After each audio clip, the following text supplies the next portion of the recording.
ഗവർണറുടെ വാഹനം തടഞ്ഞ 7 SFI പ്രവർത്തകർക്ക് ഹൈക്കോടതി ജാമ്യം നൽകി. തിരുവനന്തപുരത്ത് ഗവർണറുടെ വാഹനം തടഞ്ഞ് പ്രതിഷേധിച്ചവർക്കാണ് ജാമ്യം ലഭിച്ചത്. ബിനിൽ വിവരങ്ങളുമായി ചേർന്നു. ബിനിൽ, ജാമ്യത്തിന് ഉപാധി വല്ലതുമുണ്ടോ?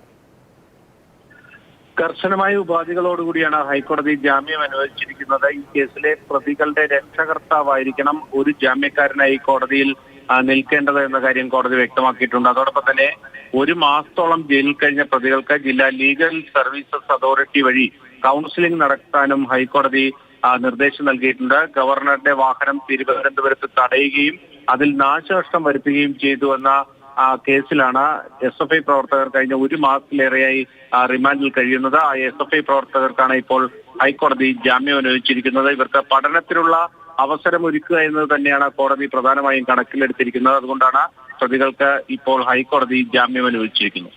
ശരി ബിനിൽ.